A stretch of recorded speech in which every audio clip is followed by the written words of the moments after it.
اور ایک یہ تربیت ہے جو اہل ایمان کی محمد عربی نے کی تھی. 313 ہو کے جبل کی قوتوں کے خلاف کھڑے ہو گئے.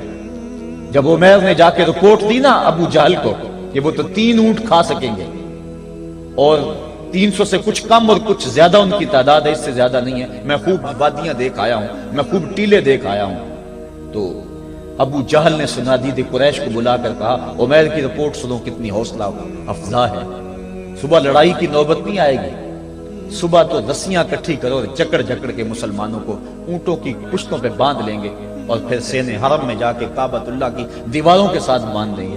لوگوں کو تماشا دکھایا کریں گے کہ یہ نیا دین لے کر آئے تھے اور یہ ان کا کیا حال ہے. جب اس نے رعونت بھرے اتنی زبان سے یہ جملے نکالے تو عمیر جو سارا منظر اپنی آنکھوں سے دیکھ کر آیا تھا، ابن حشام میں لفظ موجود ہیں، اس نے کہا وَلَٰكِنْ رَأَيْتُ یا معشر قریش البلایا تحمل المنایا.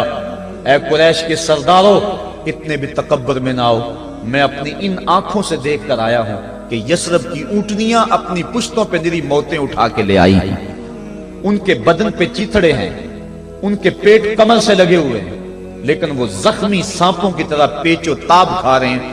کل ان میں سے کوئی نہیں مرے گا جب تک تم میں سے ایک ایک کو لڑ نہیں جاتا. تم تو یہ کہتے ہو رسیاں کٹھی کرو، میرا مشورہ مانتے ہو تو رات کے اندھیرے میں بھاگ سکتے ہو تو بھاگ جاؤ. اس قوم سے لڑنا تمہارے بس کا روگ نہیں ہے جو مرنے کے لیے آئی ہے. اتنی بڑی قوت کو دیکھ کر ان کے سینے میں خوف پیدا نہیں ہوا، بلکہ آپ جانتے ہیں بدر کی تاریخ گواہ ہے کہ 2 گھوڑے تھے. ایک روایت میں صرف ایک گھوڑا تھا، 6 زرہیں تھی، 8 تلواریں تھیں، 70 اونٹ تھے، اور جن کے پاس تلواریں نہیں تھیں انہوں نے کھجوروں کے ڈنڈے توڑ لیے اور ہواؤں میں لہرانے شروع کر دیے.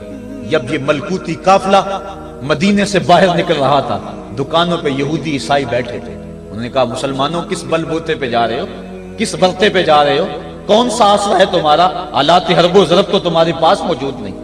اتنی بڑی قوت سے ٹکرانے جا رہے ہو جو کیل کانٹے سے اور اسلحے سے آلات حرب و ضرب سے لیس ہو کے آئی ہے. تم مقابلہ کیسے کر پاؤ گے، کس بل بوتے پہ جا رہے ہو. حضور کملی اوڑے ساتھ ساتھ چل رہے تھے. صحابہ نے اشارہ کر کے کہا نہ تیغو تیر پر تکیا، نہ خنجر پر، نہ بالے پر، بھروسہ ہے تو اس سادی سی کالی کملی والے پر.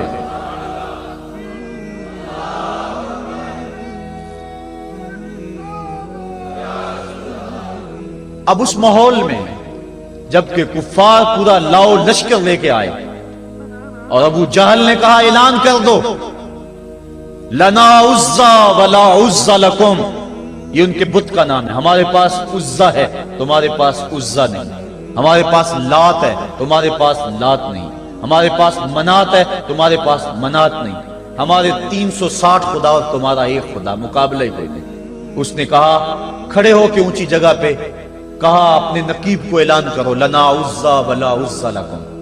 حضور کے کانوں میں آواز پڑی، فرمایا علی تم بھی اونچے ٹیلے پہ کھڑے ہو جاؤ اور تم ان کو جواب میں کہو اللہ مولانا ولا مولا لکم، اللہ ہمارا مولا ہے، تمہارا مولا کوئی نہیں ہے. اور پھر حضور نے سجدے میں سر رکھ دیا. سجدہ اتنی بڑی قوت ہے، ہزاروں ایٹم بمبوں کے اندر وہ قوت نہیں ہے جو سجدے کے اندر طاقت رکھ دی. آج دنیا سے ہم ڈر رہے ہیں اس لیے کہ ہمارے سجدے چھن گئے ہیں، ہمارے سجدوں کی آبرو چھن گئی ہے، ہمارے سجدوں میں وہ حرارت اور گرمی نہیں رہی، وہ رقت اور وہ نرمی نہیں رہی. بدر کا میدان ہے، 1000 کا لشکر جرار مقابلے میں ہے اور وہ پورے لاؤ لشکر کے ساتھ ناز و تفاخر کے اندر مسلمانوں کو ملیا میٹ کر دینے کے جذبوں سے دانت پیس رہے ہیں کہ آج مسلمانوں کو کچا چبا دیں گے. مسلمانوں کے ساتھ پاس صرف 8 تلواریں اور ان کے بطن میں کھانے کے لیے کچھ نہیں. جس کھجور کو چوس کے روزہ رکھتے ہیں اسی کھجور کو چوس کے روزہ افطار کرتے ہیں. یہ حالت مسلمانوں کی، بدن پہ چیتھڑے لگے ہوئے کپڑے ہیں، عجیب حالت ہے. پھر کون سا آسرا تھا جو مسلمانوں کے کام آیا.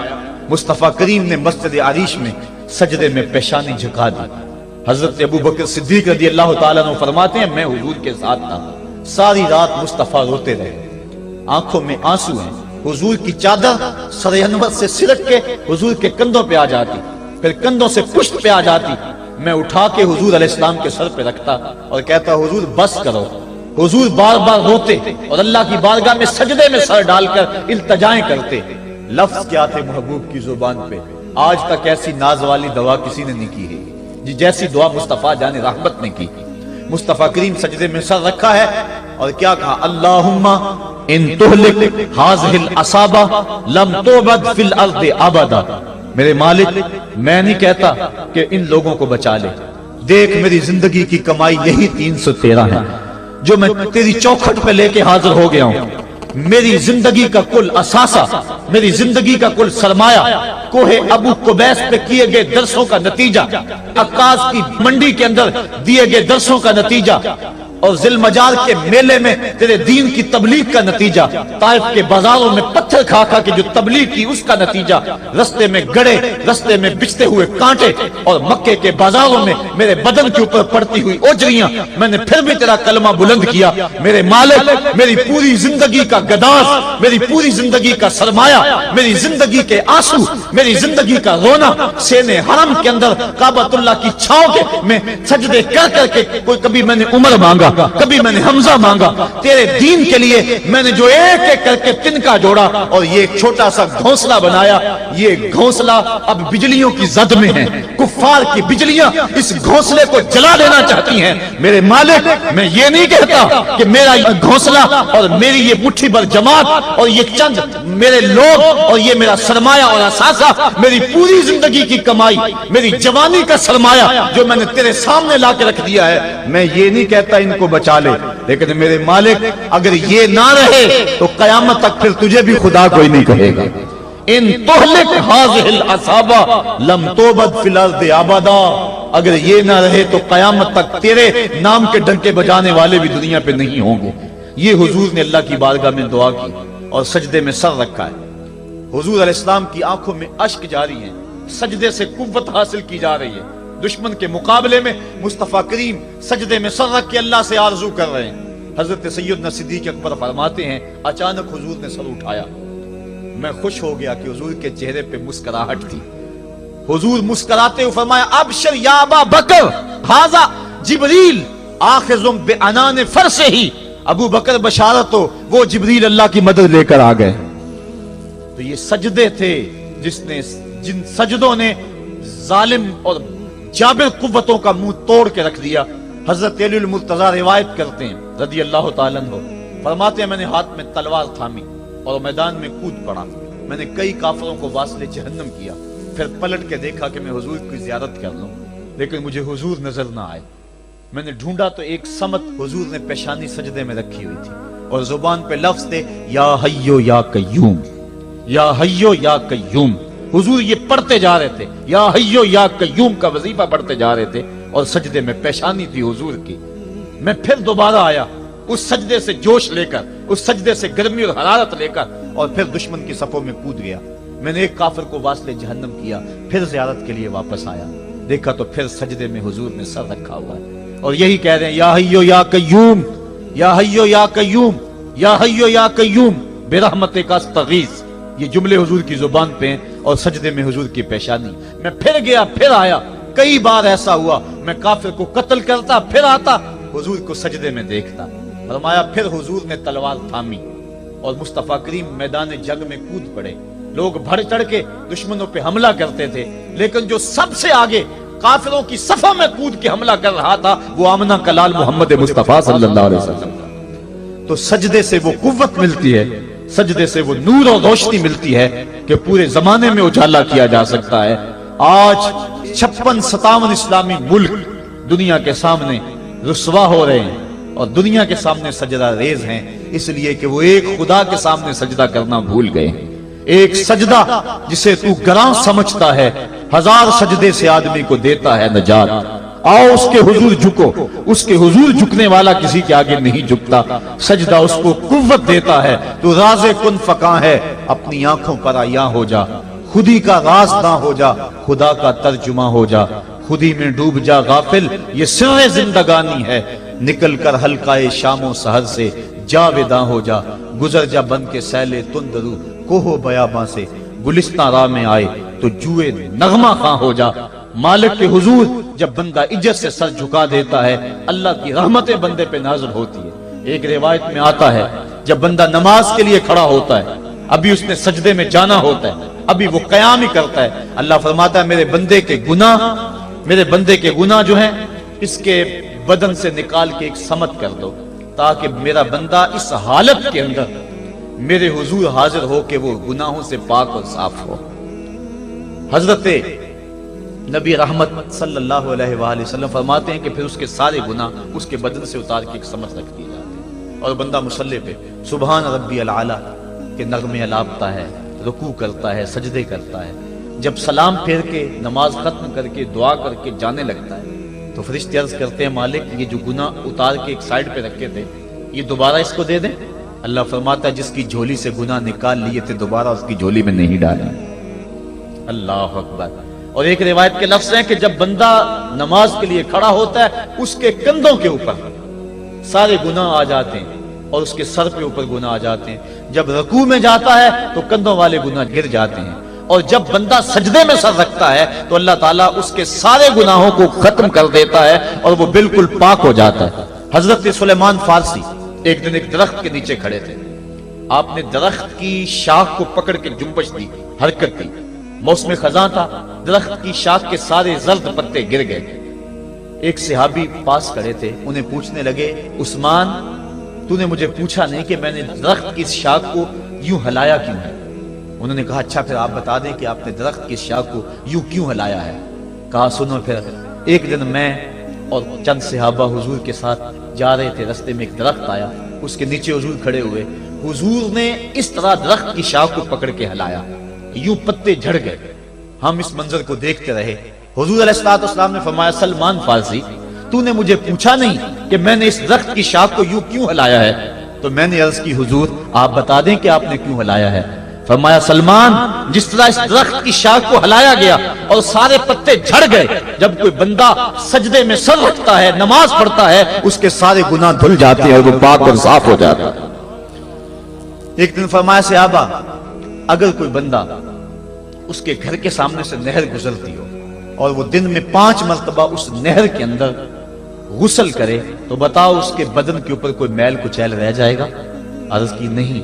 فرمایا اس طرح جو 5 نمازیں پڑھتا ہے اس کے بدن کے اوپر گناہوں کا میل نہیں رہتا۔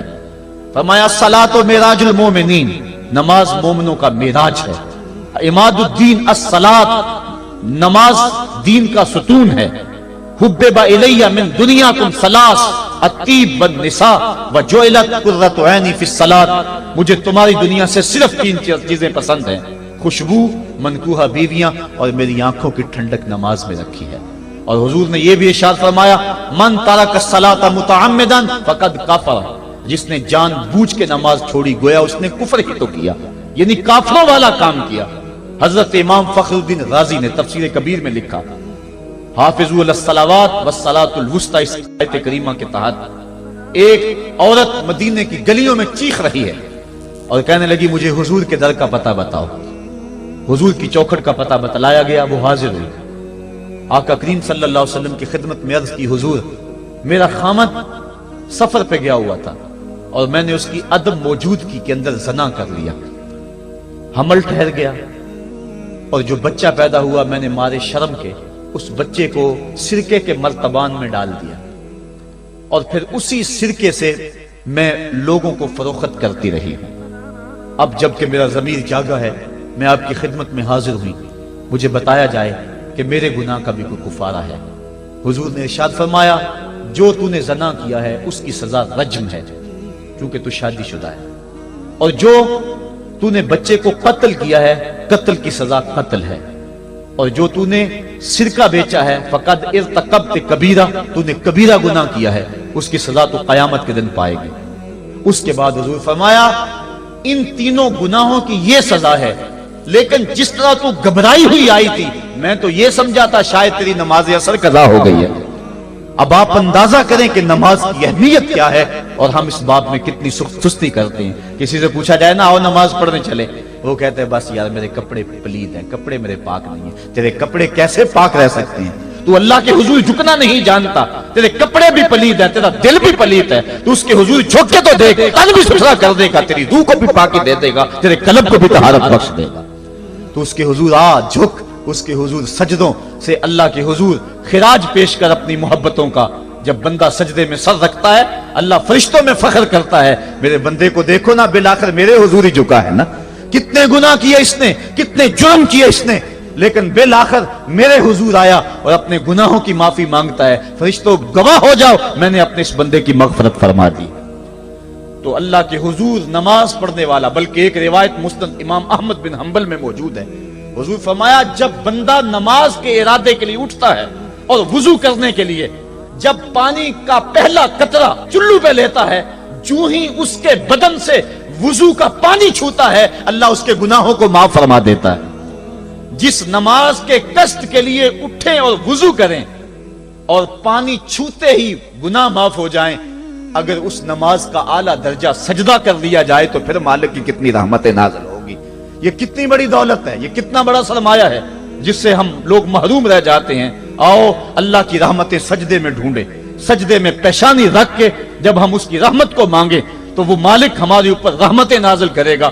آج پوری دنیا کے اوپر مسلمانوں کے ساتھ جو حالات ہیں وہ کسی سے مخفی نہیں، کوئی کہتا ہے کہ معاشی طور پہ مسلمان کمزور ہیں، اس وجہ کو بھی میں تسلیم کرتا ہوں، مسلمان کے پاس آلات حرب و ضرب بھی موجود نہیں ہیں، اس وجہ کو بھی تسلیم کر لیا جائے، سیاسی طور پہ مسلمان کمزور ہیں اس وجہ کو بھی تسلیم کر لیا جائے، یہ ساری وجہیں اپنی جگہ پہ، لیکن یہ بھی تو سنو مسلمانوں کی تعداد اس وقت 1.40 کروڑ ہے، افرادی قوت اتنی کبھی بھی مسلمانوں کی نہیں ہوئی تھی، اس وقت مسلمانوں کے پاس ایٹمی طاقت موجود ہے، اتنی قوت عسکری کبھی بھی مسلمانوں کے پاس نہیں ہوئی تھی، 56 اسلامی ملک ہیں جن میں قیمتی معدنیات سے اور تیل کی دولت سے اور سونے کی قیمتی معدنیات سے یہ مسلمان مالا مال ہیں، کیا کچھ نہیں ہے جو مسلمانوں کے پاس نہ ہو، لیکن ایک دولت چھن گئی مسلمانوں کے پاس، وہ سجدے کی آبرو، وہ سجدے کی عزت، وہ پیشانی رکھ کے اس رب کو پکارنا جو سب سے اعلیٰ ہے، جو سب سے بالا ہے،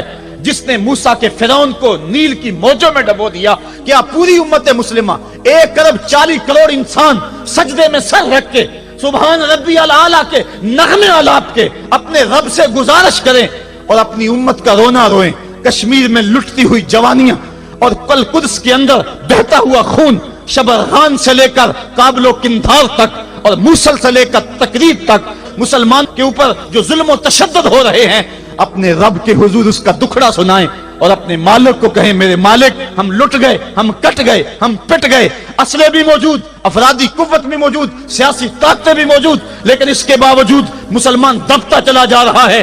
اسی کشتی کو ہے خوف تلاطم صدحیف منہ موڑ دیے تھے جس نے بڑھتے ہوئے طوفانوں کے، جو 300 ہو کر جرأت اور وہ طاقت اور وہ عظیمت کی داستانیں رقم کرتے ہیں کہ مالک تو بھی اس دن کو یوم فرقان کہہ کے پکارتا ہے۔